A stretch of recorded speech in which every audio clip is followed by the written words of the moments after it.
Okay, now we have returned to make the fan commentary of Non-Disney Villains Tournament Round 12, Part 3. Yep, the final part of Round 12, so let's get going. So, actually, in the prologue, we start off with the voice acting. JC Demme provides the voice of the fairy godmother. Pitchiner? Yep. Pitchiner? Cosmosis Pitchiner! Look at me! Yeah, it's what I told you. Fairy godmother is alive, like I said in this. Where it's like how I explained in Disney Villains War 2, Round 7, I believe. Yeah, whatever. Yeah, where I said spoilers, I guess. So she is alive. So she's being kept prisoner from Pitch Black. And also, I think G.A. Villain is the one who's voicing Pitch Black.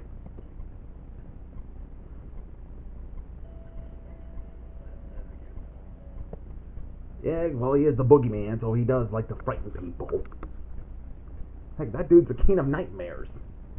So I guess you could say he's not. Even though I already explained in the commentary that the Legion of Darkness and the Seekers of Darkness are like one and the same, except they're in different universes. The Disney Villains War with the Seekers of Darkness, and this war with the Legion of Darkness.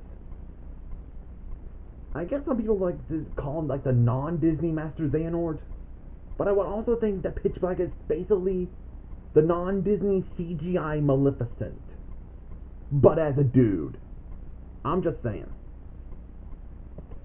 I'm horribly sorry to disappoint you, but General Cosmotus is not here. There is only Pitch Black.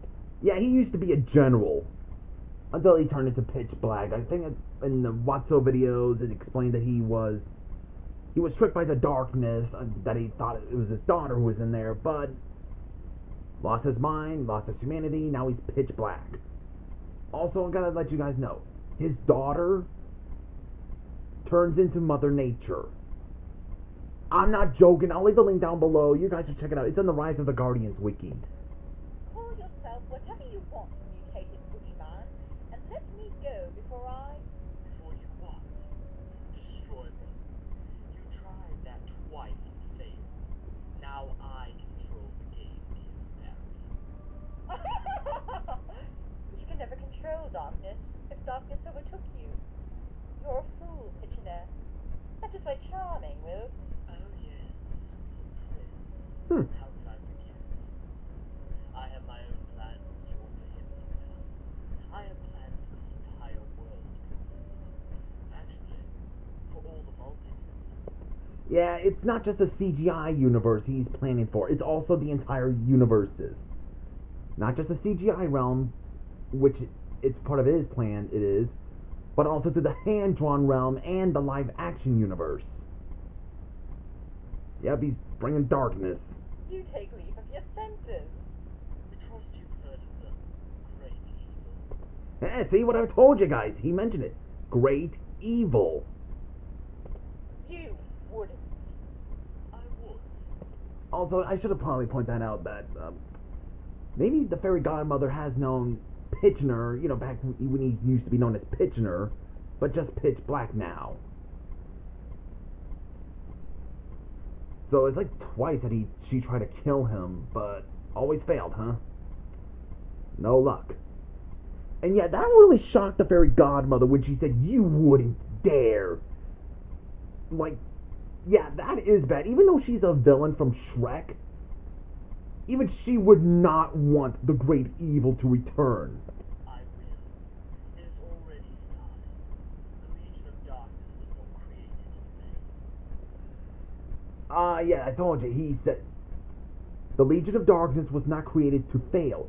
So yeah, he is the one who created the Legion of Darkness. Pitch Black is the one who inspired Dracula to lead the Legion of Darkness. Yeah. So the Dracula did create the Legion, assemble the Legion of Darkness in the hand-drawn realm, which is now being led by Myotismon. And now Dracula is leading the Legion of Darkness in the live-action universe. Pitch Black may not be just the Legion of Darkness leader in the CGI realm, but he's the master of the Legion of Darkness, the master and the creator of the Legion of Darkness, the one who made this whole thing. You can't do that. Not to me. Not to all creation. I am darkness.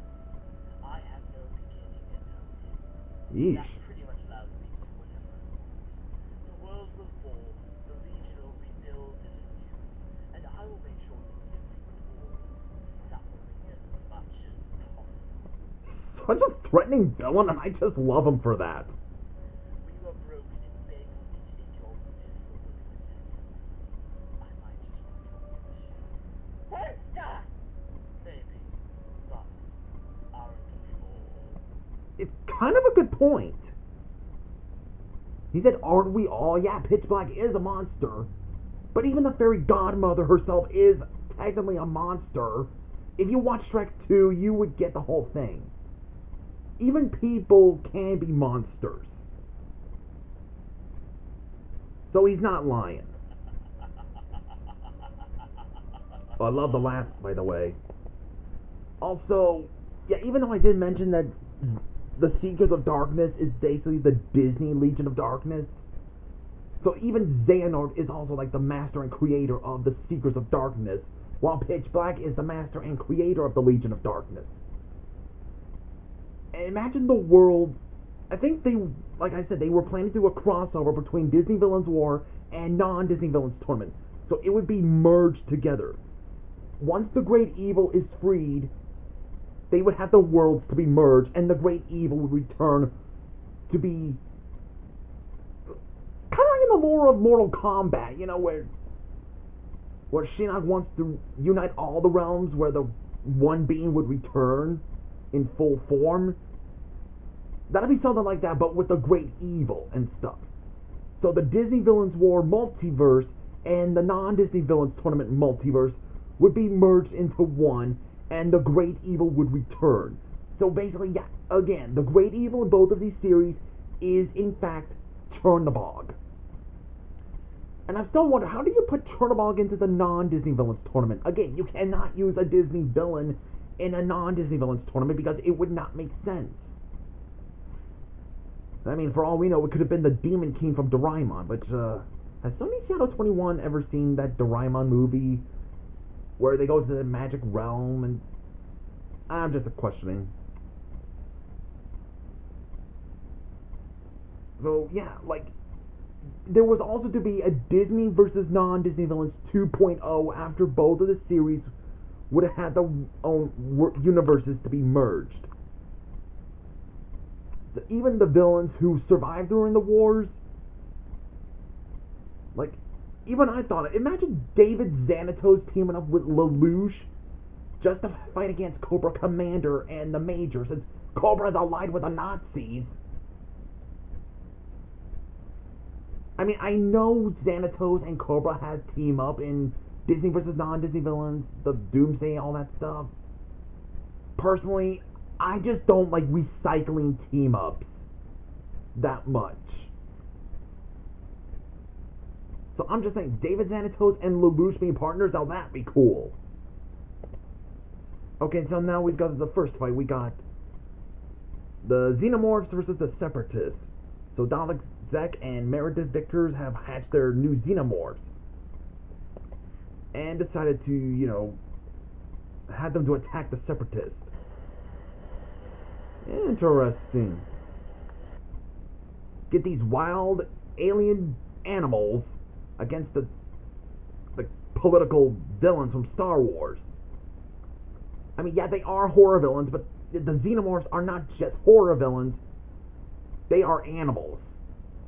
I mean, the way they growl like that, that's basically how you would expect an alien animal to do. It's basically the space horror villains fighting against the political alien space opera villains. Yes, Star Wars is basically a space opera. I never thought of it as that before. I just never... No, not ever thought of it as in I never seen it. There's two different meanings to it. It also means I just never think of it that way before. Duh. Imagine Star Wars being an actual opera, like Ba-da-da-da-da-da-da-da, like that. That'd just be silly. I will join because I'm here at once. So yeah, the Separatists have noticed that the Xenomorphs have invaded their ship. And look, there's General Grievous. Coming here to exterminate these things. I still gotta get the Alien movies, and it's been a long, very, very long time since I've seen the Star Wars films, so I gotta get those for the movie collections.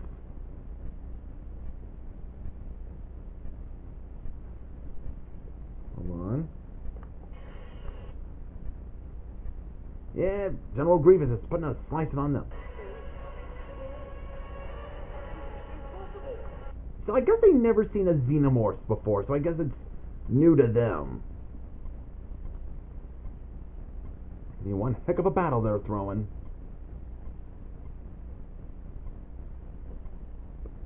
Bunch of flashing lights and stuff. Ah, there's another Xenomorph. Yeah, Grievous is such an awesome villain when he's taking on these psychopathic alien animals. Animal aliens, that is. I mean, seriously, they're basically animals in space. Although says Grievous didn't get the, blown out by the window completely. He just got himself back in. Well, that blew the Xenomorphs out of here. Oh, you freaks, get out. Okay, that was good. And this is to change the music interesting. Robotnik and Snively versus Sharptooth, made by Disney Daniel 93, aka Daniel Esposito, the guy who made Pooh's Adventures. To make their stand on their name stand now on the much grander war. So, cool, One Wing Angel. Black Wolf and Dove decided to bring back an ancient animal, a prehistoric animal. Sharptooth. Well, technically a T-Rex.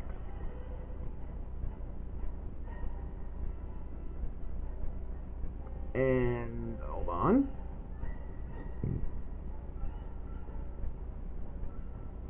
Yeah, I thought we would have had a skeleton of a T-Rex instead, but no, he's just sleeping. What does that do? That thing immortal or something? Did he accidentally eat something that just made him immortal? Because if so, I probably want to get that. So yeah, they send Sharptooth to attack Robotropolis. Oh, that T-Rex is going to cause some damages. Well, I doubt he's going to survive through, like, the lasers and the bullets and the bombs and all that. I doubt it.